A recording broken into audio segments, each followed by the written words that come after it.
everybody. Welcome to the newest edition of Bet. As you can see from the background behind me, I am still in beautiful Viva Las Vegas. Some people were getting mad at me that I was calling it Viva Las Vegas. I guess they just like Las Vegas. But nonetheless, I am here today. We got a packed show for you guys, a ton of reporters. We're going to be talking all things NBA, and then we're going to get into a ton of NFL. But as you guys know, we got a big Game 5 tonight between the Boston Celtics and the Miami Heat. So the first guest that we're going to have, one of my favorite guests, the only person that I'd want to talk to heading into Memorial Day weekend, and one of the luckiest people to be down there on the court, is going to be Nick Firedell. Nick, how you doing today? Erin, they're paying me to be courtside at the Eastern Conference Finals. Life is okay. Life is okay. I'm being paid to be in Vegas, so you know things could be worse for both of us. So as you know, you're on the court there. So one of these players could, or one of these teams, I should say, will be going on to play the Denver Nuggets. And there's a bet right now that if you're looking, Nikola Jokic to have at least a 40-point game in the NBA Finals. You get that right now, plus 145. Do you think at some point throughout the NBA Finals that could potentially happen? Erin Dolan, run, don't walk to make that one. I love it. I mean, Jokic has been so good that whether the Celtics come back in this series or the Heat finish him off and get one more, I would still take it. The momentum that he has created for that team and up and down that organization has been something, but specific to that number, I like it a lot. We know he can get hot in bunches and knock down shots from all over the place. I would take that one in a heartbeat. Jokic is just an absolute monster. Not to mention, he's going to have a ton of rest between, or he will have 9 days between when he last played to the NBA Finals, which always helps there. Now let's talk about the NBA draft. So no surprise, Victor Wembanyama, he's going to go #1 overall. But then we have to talk about who's going to go at #2. Right now, there seems to be a race between Brandon Miller and Scoot Henderson. Do you have any opinion here on who would go second overall? I would take Miller. I've watched him enough during his time at Alabama to make me believe, Erin, that from a basketball standpoint, he is ready to go and to play at an extremely high level immediately. I think Scoot can have a really good career, and maybe he's got the higher ceiling. But the guy I would go with is Miller, because when you talk to scouts and you say, okay, after you get past Wembanyama, who's the guy who you think can have an immediate impact? His name is the one that always pops up first. I know we got a few weeks in between now and the actual draft, but I'd be surprised if he isn't that guy at #2. And speaking of Wembanyama, we know that he's most likely, or almost certain positively, that he's going to go to the San Antonio Spurs. So right now in the books, you can bet how many games they're going to actually end up winning next season. So if you get 35 plus, you can get that at plus 200. 40 plus wins, you can get a plus 650. Would you play either of these numbers? No. No? Erin, I You think think it's less than that? Wembanyama is good. I think it's less. I think Wembanyama is going to be awesome, and he will give that organization a needed jolt. But, and I can't stress this part enough, no matter how awesome he is, the rest of that team is really bad. So I would stay away from any of those numbers. He will help the Spurs. He is legit. But they're a couple years away from being what everybody hopes they can be down there. That team, I'd be surprised if they make a major jump in that win total number. Your no was definitely cushioned by the laughs that followed that. So that made it just a little bit easier for Spurs fans. But Nick Firedell, thank you so much for joining Bet. And obviously, enjoy the game. I'm jealous. I'm very jealous of that. I'm jealous of you being in Vegas, so you enjoy that too, okay? I will. Trust me, I will. All right, let's switch it over to the NFL. We got to talk about some NFL team special props that we got right now on the books. We're going to bring in some reporters to talk more. First reporter we're bringing in is Chiefs Nation reporter Adam Teicher to talk more about the Chiefs. So right now we know that they're coming off that Super Bowl win. It kills me because I am an Eagles fan. Still burns. But do you think that Patrick Mahomes can throw for over 500 yards in a game just once this season at least? Erin, I've seen all of Patrick Mahomes' games since he became a professional, and I was a little bit surprised to when I looked it up, he's never thrown for 500 yards in a game, but he's been close. He's been over 400 yards 9 times, so it could be just a case where he's overdue and he'll get it this year. One thing to know about Mahomes getting to 500 yards, he's going to need a little help from his wide receivers. Now, we know about Travis Kelce, but the Chiefs don't have any proven wide receivers right now. They're hopeful that Kadarius Toney can become a number 1 wide receiver and be a big play, big numbers guy. But right now, if you look at all their receivers, the best receiving season for any of the Chiefs wide receivers in their careers so far is Richie James, who caught 57 passes with the Giants last year. So he's going to need some help to get to 500, and I'm wondering if the Chiefs are capable of providing him that help. I, like you, was very surprised that Patrick Mahomes did not even get over 500 passing yards in a game. Last year, he had 446 against Tennessee, but of course that included overtime. So we didn't come just over that mark last season. But as you mentioned, you talked about Travis Kelce. Last season, he had 12 touchdowns. Do you see any shape, way, or form that he could potentially have 15 or more touchdowns this season? Yeah, the 12 touchdowns he had last year were a career high for him, so he's never ever been close to 15 touchdowns, and that's despite playing a full season with Mahomes 5 years now. One thing to know about Kelce, he's going to be 34 early in the season. It would be an oddity for him to not only set a personal statistical best, but break it by a wide margin when he's 34 years old. So that's something to consider if you're deciding to put money one way or the other on that bet, is that he is going to be at an advanced football age.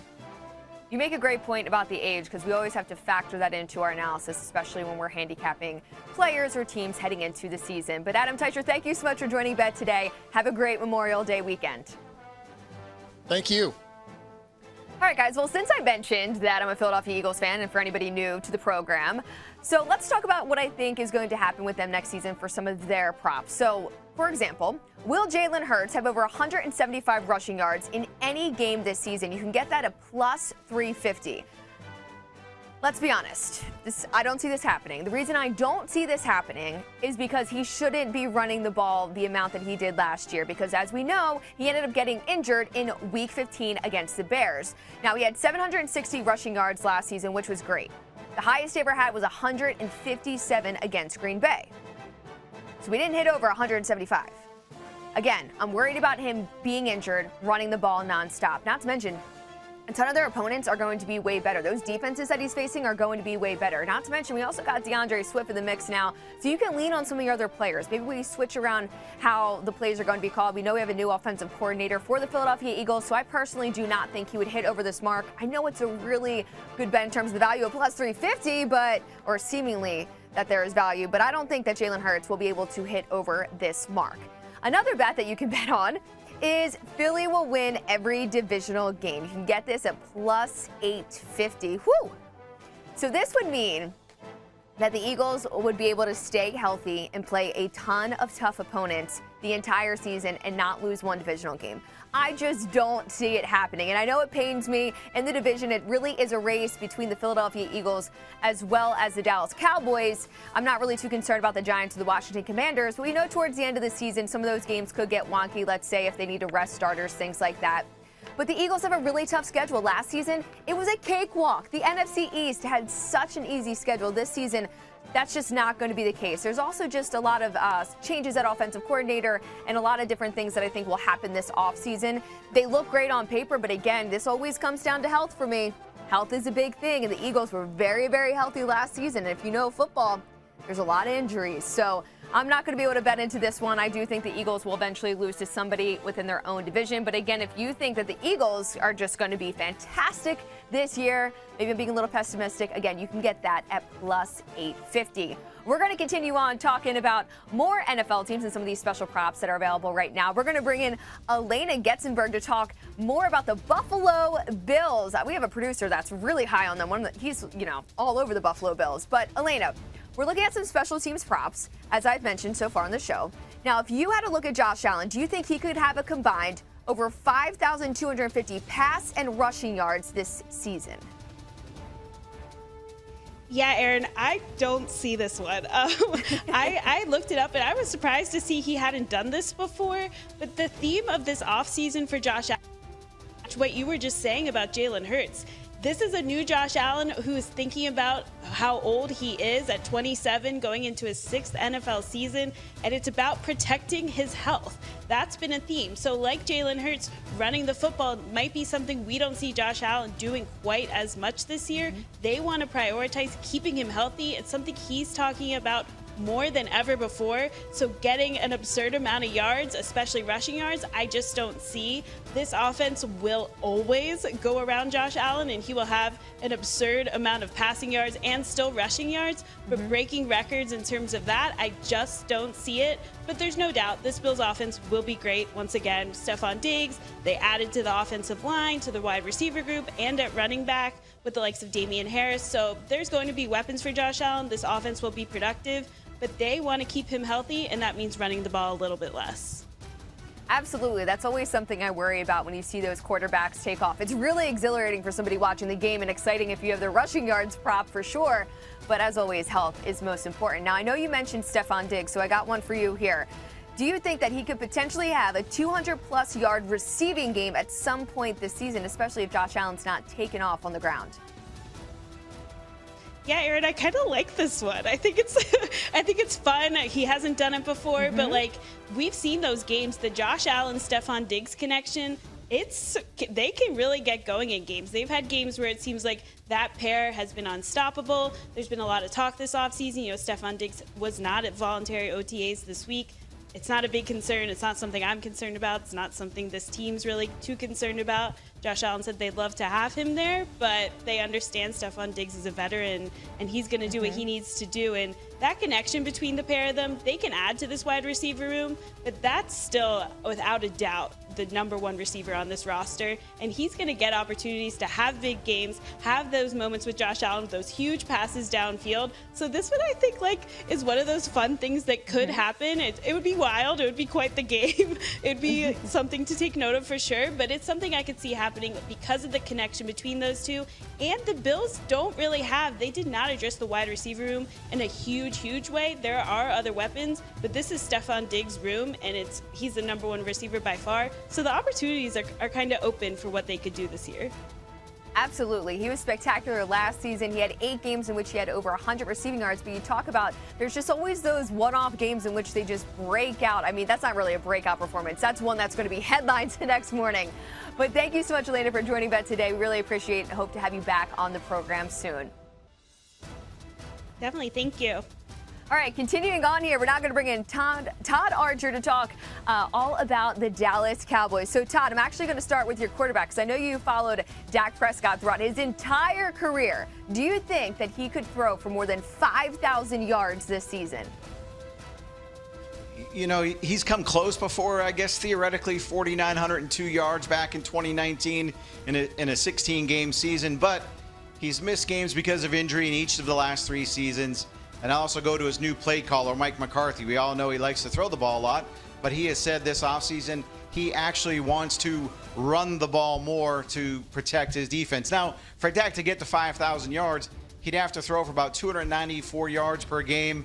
There's only been 15 times that you've had 5,000 yard seasons, 3 in the last 2 years since they've expanded to the 17-game schedule with Justin Herbert, Patrick Mahomes, and Tom Brady.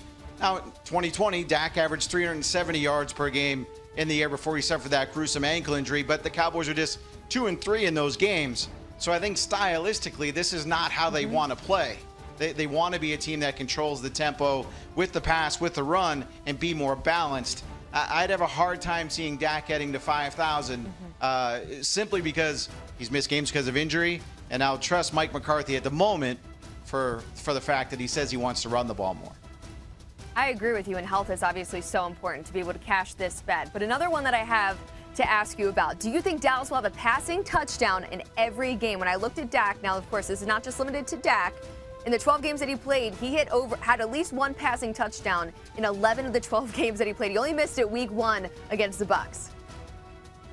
Yeah, and this is a good one. And I referenced that stat when I was looking it up as well. And you go back to 2021, 14 of the 16 games he played, he had touchdown passes in there. 4 of 5 in 2020 under Mike McCarthy. So it's certainly a possibility. And we know about the weapons that he has with CeeDee Lamb and Michael Gallup and Brandon Cooks. Tony Pollard certainly effective out of the backfield as well.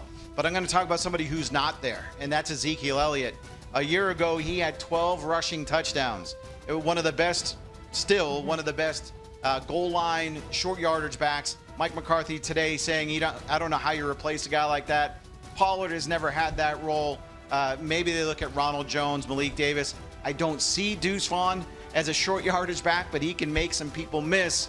So how do the Cowboys make up that absence of Elliott down by the goal line? And it might have to be through the air. It might be a necessity for Prescott to be more effective inside the tight red zone. And you see him getting the ball more to his tight ends, more to his receivers like Lamb and Gallup and certainly Brandon Cooks. Absolutely. I actually really do like this bet. It's a very interesting one. But Todd, thank you so much for joining Bet today. I hope you have a great Memorial Day weekend. And thanks for doing it right before the holiday weekend. No problem. Thank you. Appreciate it. All right, hope to see you soon. Now we have to do our before I let you go. Let's talk about an NFL future. And everyone loves to talk about the MVP market, of course. This is for the regular season. So let's take a look at the top 4 right now in this market. You got Mahomes as the favorite at plus 650. You got Joe Burrow plus 750, Josh Allen at plus 750, and Jalen Hurts at 12-1. I'm looking at these 4 players right now. Out of the 4, I would have to go with Patrick Mahomes. And I know it's tough to take the favorite in a market, but let's be realistic. In these types of markets, you can do a process of elimination. We'll start with Joe Burrow. I do expect much from Joe Burrow, but in terms of really racking up the stats, I'm just not sure that's going to happen. His team was not great in terms of pass block win rate last season. They actually ranked 30th as opposed to the Chiefs. They ranked first and the Bills ranked second. So Josh Allen and Patrick Mahomes well protected. But with the Bills, I just worry about Josh Allen and him always taking off on his feet. That always is a concern for health. Same thing goes for Jalen Hurts.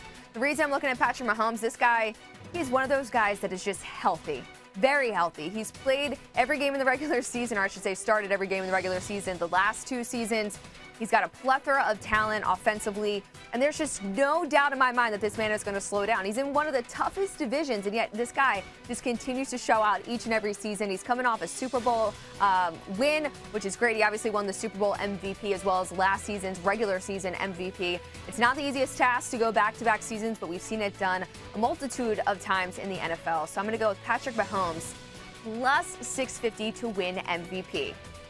Well, guys, I hope that you enjoyed tuning in to Bet. We got a ton of NFL coverage in this show, so this is sustainable till next season. Share it to your friends. Make sure you like, subscribe, and thank you so much for joining Bet. Have a great holiday weekend.